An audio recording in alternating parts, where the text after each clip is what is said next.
Namaste, Vanakkam, Honorable Prime Minister, sir. Vanakkam, Vanakkam. My name is Deepasri. I am coming from Government Higher Secondary School, Sedrapat, Puducherry. My question is, how can we build our trust in parents that we are working hard? आपने सवाल पूछा है, लेकिन सवाल के पीछे दूसरा सवाल है आपके मन में, जो आप पूछ नहीं रही है। दूसरा सवाल यह है कि पूरे परिवार में मिसट्रस्ट है, ट्रस्ट डेफिसिट है, और ये यानी आपकी बहुत अच्छी परिस्थिति को आपने पकड़ा है। आपने उसको प्रस्तुत तो ऐसे किया घर में कोई नाराज न हो जाए, लेकिन ये सोचने का विषय है टीचर के लिए भी और पेरेंट्स के लिए भी कि ऐसा क्या कारण है कि हम ट्रस्ट डेफिसिट पारिवारिक जीवन में अनुभव कर रहे हैं। अगर पारिवारिक जीवन में भी हम ट्रस्ट डेफिसिट अनुभव करते हैं तो ये बहुत ही चिंता का विषय है। और ये ट्रस्ट डेफिसिट अचानक नहीं होती है, एक लंबे कालखंड से गुजर करके निकलती है।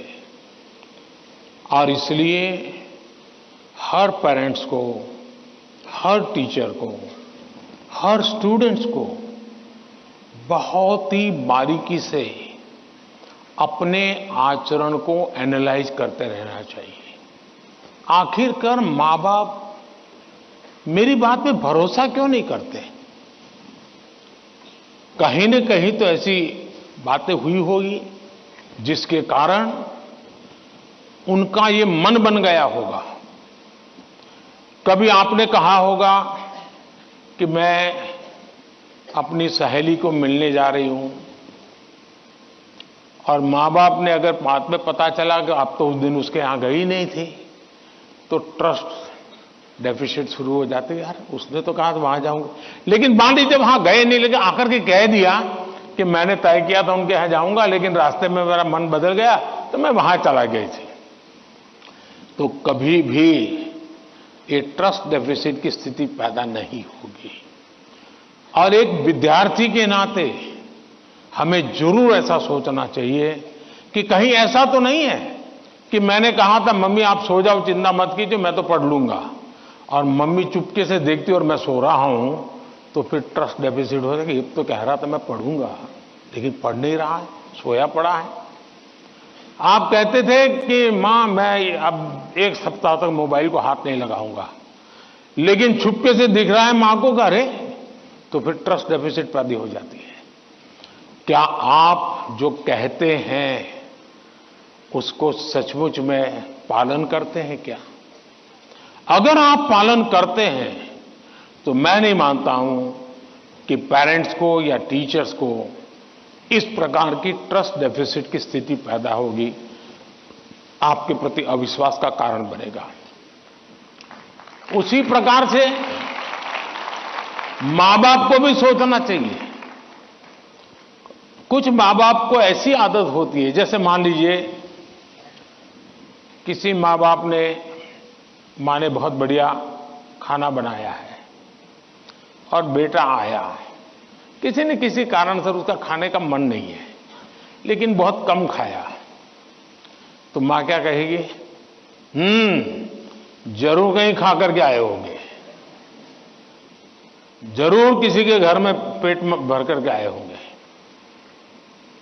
तो फिर उसको चोट पहुंचती है, फिर वो सच बोलता नहीं है। फिर मां को ठीक रखने के लिए, ठीक है चलो अच्छा लगे बुरा लगे, मैं जितना मुंह में डाल, पोस्ट ऑफिस में डालता हूं डाल दूंगा। ये ट्रस्ट डेफिसिट पैदा हो जाता है। हर घर के अंदर ये अनुभव आता होगा। आपको माताजी ने, पिताजी ने मानो आपको पैसे दिए और आपको कहा एक महीने का तुम्हारा ये 100 रुपया तुम्हें देते हैं पॉकेट का, और फिर हर तीसरे दिन पूछते हैं वो 100 रुपये का कह दिया। अरे भाई तुमने 30 दिन के लिए दिया है ना, दूसरा मांगने तो आया नहीं तुम्हारे पास, तो भरोसा करो ना। अगर भरोसा नहीं तो नहीं देना था। ज्यादातर मां बाप के केस में ऐसा होता है, रोज पूछते हैं, अच्छा वो 100 रुपया, हाँ कोई ये तो पूछ सकता है, पूछने का तरीका होता है। कोई कहे बेटा उस दिन पैसे नहीं थे, तुम्हें 100 ही रुपये दिए थे, तुम चिंता मत करना, जरूरत पड़े तो कह देना। तो उस बेटे को लगे नहीं नहीं, मेरे माता पिता ने मुझे 100 रुपया, देखो ये आपकी पसंद की बात आई तो ताली बजाते हो आप लोग।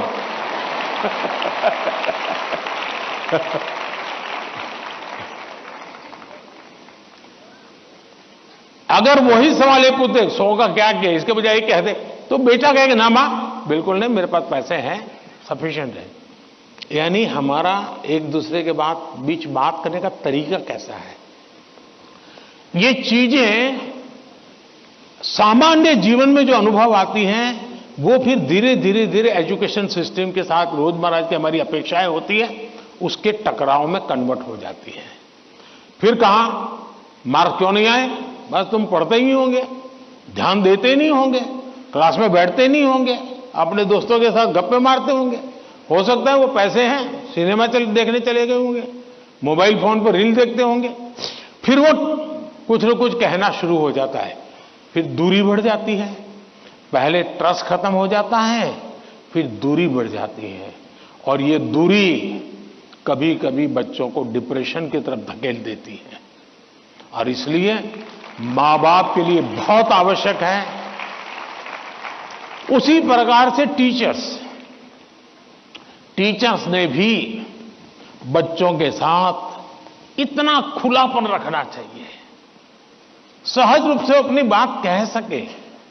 अगर उसको कोई सवाल समझ में नहीं आया तो कोई टीचर हड़का देगा, तुझे कुछ समझ नहीं आने वाला तो बाकियों को विद्यार्थियों का टाइम खराब मत करो, बैठ जाओ। कभी कभी क्या करते हैं टीचर भी, जो 4-5 होनहार बच्चे होते हैं ना, उनको वो बहुत प्रिय लगते हैं, उनसे उनका मन लग जाता है। बाकी क्लास में 20 बच्चे हैं, 30 बच्चे हैं, वो जाने उनका नसीब जाने, ये 2-4 में अपना मन लगा देते हैं, सब चीजें वाहवाही उन्हीं की करते रहते हैं, वही रिजल्ट देकर गए। अब आप उसको कितना आगे ले जा पाते हो तो अलग बात है, लेकिन बाकी जो है वहां से नीचे गिरा देते हैं।